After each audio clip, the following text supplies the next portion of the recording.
Hello everyone, स्वागत है आप सभी का हमारे YouTube channel Agri Super Mind पे। आज हम बात करने वाले हैं प्लांट न्यूट्रिशन से संबंधित सभी महत्वपूर्ण प्रश्नों की, जो कि आने वाले सभी एग्जाम की दृष्टि से काफ़ी महत्वपूर्ण होने वाले हैं। सो बढ़ते हैं हम लोग अपने क्वेश्चंस की तरफ, जो कि आज का हमारा पहला क्वेश्चन है। जल संवर्धन है, यानी जल संवर्धन को हम लोग हाइड्रोपोनिक्स भी बोलते हैं। तो हाइड्रोपोनिक्स या जल संवर्धन क्या होता है? मृदा की अनुपस्थिति में जब हम लोग किसी पौधों को उगाते हैं या फिर तैयार करते हैं तो उसी को हम लोग जल संवर्धन बोलते हैं। इसमें करते क्या है कि मृदा में जो पोषक तत्व पाए जाते हैं उनको हम लोग पानी के विलयन में या पानी के सॉल्यूशन में घोल लेते हैं। फिर उसी पानी के सॉल्यूशन से ही मतलब पौधों को जो न्यूट्रिशन प्रोवाइड होता है, जो न्यूट्रिशन प्राप्त होता है, उसी को हम लोग जल संवर्धन बोलते हैं। तो यहाँ पे बात कर लेते हैं कि मृदा की अनुपस्थिति सेकंड नंबर पे जो ऑप्शन है पोषक विलयन, थर्ड है ए एंड बी दोनों, और फोर्थ है इनमें से कोई नहीं। तो यहाँ पे मृदा की अनुपस्थिति भी होगी और पोषक का विलयन भी होगा, यानी मृदा में जो तत्व पाए जाएंगे उसको हम लोग पानी में डालकर फिर पौधों को जो ग्रो कराएंगे उसी को जल संवर्धन बोलते हैं। तो इसलिए इसका जो राइट आंसर होगा वो सी होगा, यानी ए एंड बी दोनों। बढ़ते हैं नेक्स्ट क्वेश्चन की तरफ। पौधों में ट्रैफिक पुलिस के नाम से किस तत्व को जाना जाता है? फर्स्ट ऑप्शन है पोटास, सेकंड ऑप्शन है बोरान, थर्ड ऑप्शन है फास्फोरस, फोर्थ ऑप्शन है कैल्शियम। तो पहले तो बात कर लेते हैं कि ट्रैफिक पुलिस जो होता है इसका काम क्या होता है। ट्रैफिक पुलिस का मतलब जो काम होता है, अगर कोई यातायात एक साइड से आ रहा है तो उसको रोक के दूसरे साइड के यातायात को जो मतलब होते हैं उनको आगे बढ़ाना, और फिर उसको रोक के तीसरे को आगे बढ़ाना।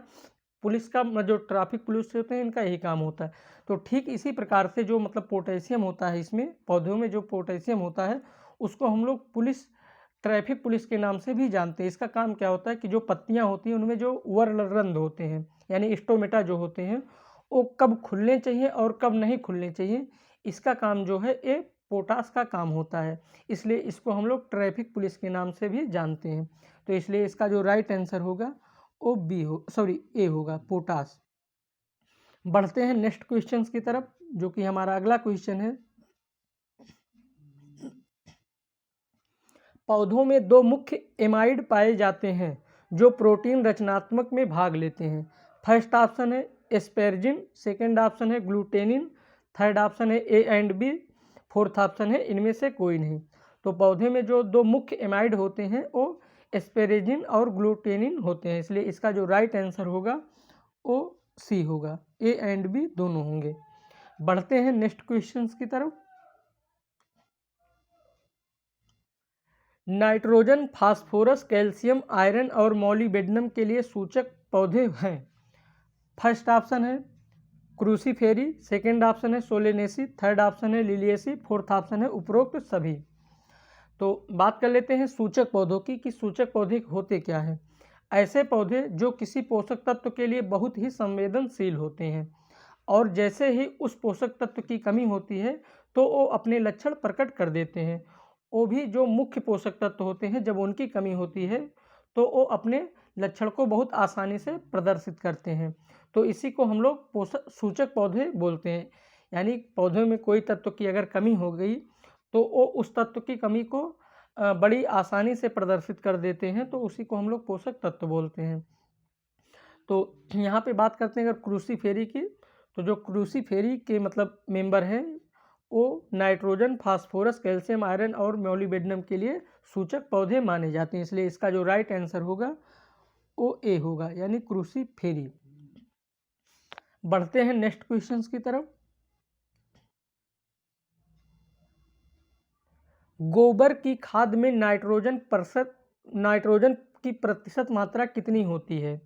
फर्स्ट ऑप्शन है 0.3%, सेकेंड ऑप्शन है 0.4%, थर्ड ऑप्शन है 0.5%, फोर्थ ऑप्शन है 0.6%। तो जो गोबर की खाद होती है उसमें बात की जा रही है कि नाइट्रोजन की प्रतिशत मात्रा कितनी होती है। तो यहाँ पे अगर बात करते हैं 0.3 की, तो ए फास्फोरस की मात्रा होती है। अगर बात कर लेते हैं 0.4 की, तो ए पोटास की मात्रा होती है। और अगर बात करते हैं नाइट्रोजन की, कि गोबर की खाद में जो नाइट्रोजन का प्रतिशत मात्रा होता है वो 0.5 होता है। इसलिए इसका जो राइट आंसर होगा वो सी होगा, यानी गोबर की खाद में नाइट्रोजन की जो प्रतिशत मात्रा होती है वो 0.5 होती है। बढ़ते हैं नेक्स्ट क्वेश्चंस की तरफ। सर्वाधिक क्षारीय प्रकृति का उर्वरक है। फर्स्ट ऑप्शन है KNO3 potassium nitrate, Ca। Second option है CaCN जिसको हम लोग कैल्शियम साइनाइड बोलते हैं। थर्ड ऑप्शन है CaNO3 का होल टॉइस जिसको हम लोग कैल्शियम नाइट्रेट बोलते हैं। फोर्थ ऑप्शन है NaNO3 जिसको हम लोग सोडियम नाइट्रेट बोलते हैं। तो यहाँ पे बात कर रहे हैं कि सर्वाधिक क्षारीय प्रकृति का उर्वरक कौन सा होता है। तो जो कैल्शियम साइनाइड होता है यानी CaCN जो होते हैं ये सर्वाधिक क्षारीय प्रकृति के उर्वरक होते हैं, इसलिए इसका जो राइट आंसर होगा वो बी होगा।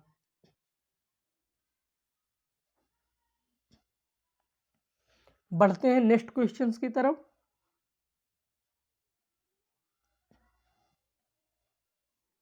नाइट्रोजन उर्वरक में सर्वाधिक नुकसान किस रूप में होता है। फर्स्ट ऑप्शन है एमाइड उर्वरक, सेकेंड ऑप्शन है अमोनिकल नाइट्रेट उर्वरक, थर्ड ऑप्शन है नाइट्रेट उर्वरक, फोर्थ ऑप्शन है अमोनिकल उर्वरक।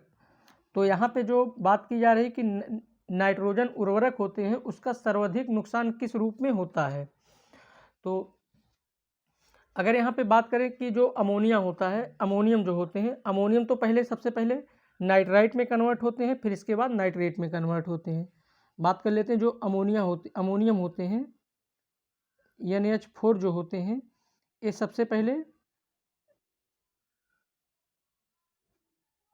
नाइट्राइट में कन्वर्ट होते हैं, फिर इसके बाद ये नाइट्रेट में कन्वर्ट होते हैं, NO3 में कन्वर्ट होते हैं। यानी अमोनियम कन्वर्ट होता है नाइट्राइट में और नाइट्राइट कन्वर्ट होता है अमोनियम में। इसके पीछे कुछ बैक्टीरिया काम करते हैं जो कि इसके पहले वाले वीडियो में हम लोग पढ़ चुके हैं, तो यहाँ पे ज़्यादा डिस्कशन नहीं करेंगे।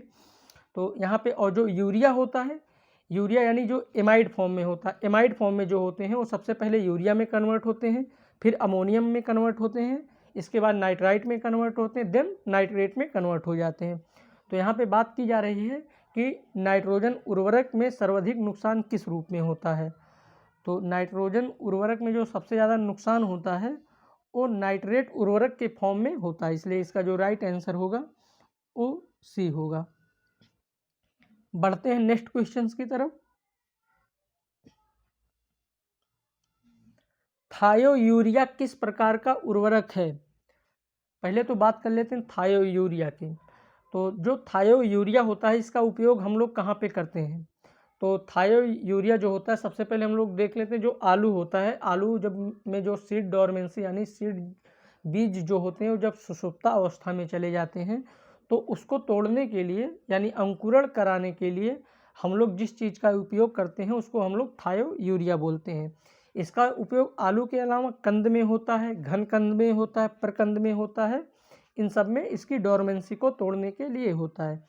तो यूरिया किस प्रकार का उर्वरक है। फर्स्ट ऑप्शन है स्लो रिलीज, सेकेंड ऑप्शन है नाइट्रिफिकेशन इनहिबिटर, थर्ड ऑप्शन है natural nitrification inhibitor, fourth option है आर्टिफिशियल नाइट्रिफिकेशन इनहिबिटर। तो जो मतलब थायोयूरिया होता है इसको हम लोग आर्टिफिशियली तैयार करते हैं, इसलिए ये जो होता है आर्टिफिशियल नाइट्रिफिकेशन इनहिबिटर होता है। तो इसलिए इसका जो राइट आंसर होगा वो डी होगा। बढ़ते हैं नेक्स्ट क्वेश्चंस की तरफ। निम्न में सांद्रित खाद है। फर्स्ट ऑप्शन है गोबर की खाद, सेकंड ऑप्शन है कंपोस्ट, थर्ड ऑप्शन है खलियां, फोर्थ ऑप्शन है उपरोक्त सभी। तो बात कर लेते हैं खाद की। तो जो खाद होते हैं ये दो प्रकार के होते हैं। खाद जो होते हैं ये दो प्रकार के होते हैं। पहला जो होता है इसको हम लोग स्थूल खाद बोलते हैं और दूसरा जो होता है इसको हम लोग सांद्रित खाद बोलते हैं। तो अब बात कर लेते हैं स्थूल खाद की। तो स्थूल खाद वो खाद होते हैं जिनमें खाद की मात्रा तो ज़्यादा होती है लेकिन उसमें जो पोषक तत्व होते हैं, यहाँ पे बात करते हैं कि मान लीजिए एक खाद की मात्रा है तो खाद की मात्रा तो बहुत ज़्यादा है यहाँ पे, और इसमें जो पोषक तत्व होते हैं वो बहुत कम पाए जाते हैं। यानी खाद की मात्रा तो ज़्यादा होती है, लेकिन खाद की मात्रा में जो पोषक तत्व होते हैं वो बहुत कम पाए जाते हैं।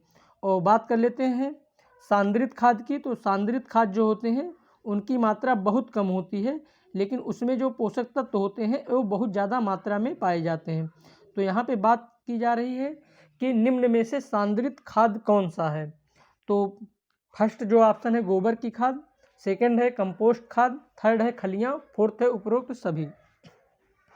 तो जो मतलब गोबर की खाद होती है इसकी जो मात्रा होती है काफ़ी ज़्यादा होती है, लेकिन इसमें जो पोषक तत्व की मात्रा होती है बहुत कम होती है। और जो कंपोस्ट होते हैं, कंपोस्ट में भी मतलब खाद की मात्रा तो ज़्यादा होती है, लेकिन उसके अंदर जो पोषक तत्व पाए जाते हैं वो बहुत कम मात्रा में पाए जाते हैं।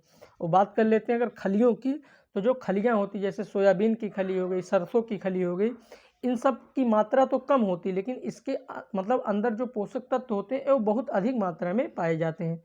तो इसलिए इसका जो राइट आंसर होगा वो सी होगा, यानी खलियाँ जो होती हैं ये सांद्रित खाद होती हैं। बढ़ते हैं नेक्स्ट क्वेश्चन की तरफ, जो कि हमारा अगला क्वेश्चन है। FYM बुआई के कितने सप्ताह पहले देते हैं। FYM यानी फार्म यार्ड मैन्योर जो होता है, इसको खेत में जो बीज डालते हैं उस बीज डालने के कितने दिन पहले इस खाद को हम लोग खेतों में डालते हैं। तो फर्स्ट ऑप्शन है 1 से 2 दिन में, सेकंड ऑप्शन है 3 से 4 दिन में, 2 से 3 दिन में, थर्ड ऑप्शन है 3 से 4 दिन में, फोर्थ ऑप्शन है 4 से 5 दिन में। तो जो फार्म यार्ड मैन्योर होता है वो खेतों में हम लोग 3 से यहाँ पे दिन नहीं सप्ताह होना चाहिए, यहाँ पे आप लोग दिन हटा दीजिए, दिन की जगह यहाँ पे सप्ताह होना चाहिए। यानी यहाँ पे आप लोग वीक मान लीजिए। तो यहाँ पे बात करते हैं 1 से 2 वीक, सेकेंड ऑप्शन है 2 से 3 वीक, थर्ड ऑप्शन है 3 से 4 वीक, फोर्थ ऑप्शन है 4 से 5 वीक। तो जो फार्म यार्ड, पहले तो बात कर लेते हैं फार्म यार्ड की। फार्म यार्ड जो होता है जहाँ पे पशु मतलब रहते हैं, पशु जहाँ पे रहते हैं तो उनको रहने के लिए हम लोग क्या करते हैं, जो धान का पुआल होता है या फिर अदर कोई चीज़ होता है वो पशुओं के नीचे डाल देते हैं जिससे वो आराम से उस पर बैठ सकें। तो क्या होता है, पशु उसमें मूत्र का भी विसर्जन करता है, मल का भी विसर्जन करता है। तो वो जो मतलब फार्म यार्ड होते हैं वो कुछ टाइम बाद धीरे धीरे डिकम्पोज हो जाते हैं, फिर उसी को हम लोग क्या बोलते हैं, फार्म यार्ड मैन्योर बोलते हैं। तो उसको खेतों में कितने दिन पहले डालना चाहिए। तो ये जो होता है खेतों में दिन करें, इसमें खेतों जो होते हैं 3 से 4 वीक पहले खेतों में डाल देना चाहिए। यानी सीड डालने के पहले, बीज की बुआई करने से पहले खेतों में 3 से 4 सप्ताह पहले FMY यानी फार्म यार्ड मैन्योर को खेतों में डाल देना चाहिए। इसलिए इसका जो राइट आंसर होगा वो सी होगा, यानी 3 से 4 वीक सप्ताह। बढ़ते हैं नेक्स्ट क्वेश्चंस की तरफ। बर्मी कंपोस्ट होता है, बर्मी कंपोस्ट होता है, फर्स्ट ऑप्शन है, यानी बर्मी कंपोस्ट में होता है, फर्स्ट ऑप्शन है नाइट्रोजन 1.5 से 2.5%, सेकेंड है फास्फोरस 1.6 से 1.8% होता है। और बात कर लेते हैं पोटास की, तो 1.0 से 1.5% होता है। और फोर्थ है उपरोक्त सभी। तो जो बर्मी कंपोस्ट होते हैं इसमें नाइट्रोजन की जो मात्रा होती है 1.5 से 2.5% होती है, ये भी एकदम सही है। और बात कर लेते हैं अगर फास्फोरस की, तो फास्फोरस की जो मात्रा होती है 1.6 से 1.8% होती है, ये भी एकदम राइट है। बात कर लेते हैं पोटास की, पोटास की जो मात्रा होती है 1.0 से 1.5, ये भी बर्मी कंपोस्ट में इसकी मात्रा होती है। तो यहाँ पे जो राइट आंसर होगा वो डी होगा। बढ़ते हैं नेक्स्ट क्वेश्चंस की तरफ, जो कि हमारा अगला क्वेश्चन है। बर्मी वाश में नाइट्रोजन प्रतिशत होता है, फर्स्ट ऑप्शन है 1 से 2%, सेकेंड है 3 से 4%, फोर्थ है 5 से 6%,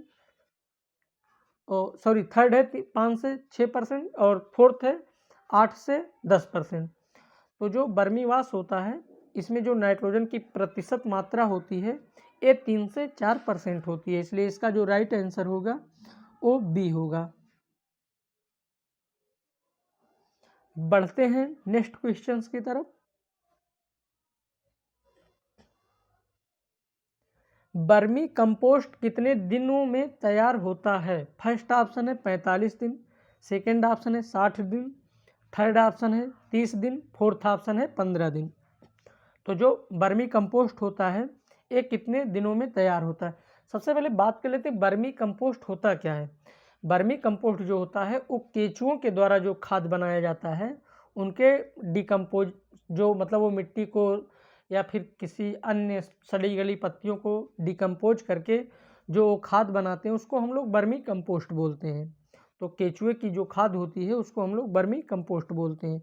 तो वर्मी कंपोस्ट कितने दिनों में तैयार हो जाता है? तो इसका जो राइट आंसर होगा वो बी होगा, यानी वर्मी कंपोस्ट जो होता है वो 60 दिन में तैयार होता है, इसलिए इसका जो राइट आंसर होगा वो बी होगा। बढ़ते हैं नेक्स्ट क्वेश्चंस की तरफ। वर्मी कंपोस्ट के लिए उपयुक्त तापमान होता है। फर्स्ट ऑप्शन है 20 से 25 सेल्सियस, सॉरी 20 से 25 यहाँ पे थोड़ा टाइपिंग में मिस्टेक हो गई थी, यहाँ पे डिग्री सेल्सियस होना चाहिए, यहाँ पे 20 से 25 डिग्री सेल्सियस, और सेकंड है 25 से 30 डिग्री सेल्सियस, थर्ड है 30 से 35 डिग्री सेल्सियस, फोर्थ है 40 से 45 डिग्री सेल्सियस। तो जो वर्मी कंपोस्ट के लिए उपयुक्त तापमान होता है वो रूम टेम्परेचर के बराबर जो तापमान होगा वही वर्मी कंपोस्ट के लिए उपयुक्त तापमान माना जाता है। तो रूम का जो टेम्परेचर होता है वो लगभग 25 से 30 डिग्री सेल्सियस होता है। तो इसलिए इसका जो राइट आंसर होगा, यानी वर्मी कंपोस्ट के लिए जो उपयुक्त तापमान होता है वो 25 से 30% होता है। बढ़ते हैं अपने आखिरी क्वेश्चंस की तरफ, जो कि आज का हमारा आखिरी क्वेश्चन है। हरी खाद बुआई के कितने दिन पहले देते हैं? फर्स्ट ऑप्शन है 15 दिन पहले, सेकंड ऑप्शन है 60 दिन पहले, थर्ड ऑप्शन है 45 दिन पहले, फोर्थ ऑप्शन है 30 दिन पहले। तो जो हरी खाद होती है खेतों में वो बुआई के कितने दिन पहले हम लोग उसको देना चाहिए? तो इसका जो राइट आंसर होगा वो सी होगा, यानी खेतों में जो हरी खाद होती है वो 45 दिन पहले देना चाहिए, इसलिए इसका जो राइट आंसर होगा वो सी होगा। आज का हमारा वीडियो यहीं तक, मिलते हैं नेक्स्ट वीडियो में, तब तक के लिए good luck, take care, bye bye.